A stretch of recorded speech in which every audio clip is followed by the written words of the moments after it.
Hi everyone, I'm Jamey Harris with Remedy Plumbing.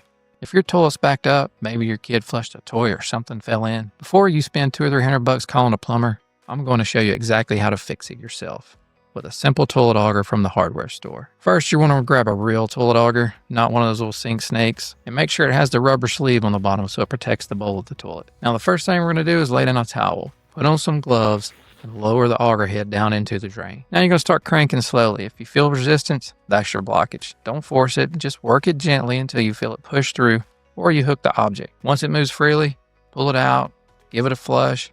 If it drains right, you're good to go. If not, that means the object's deeper.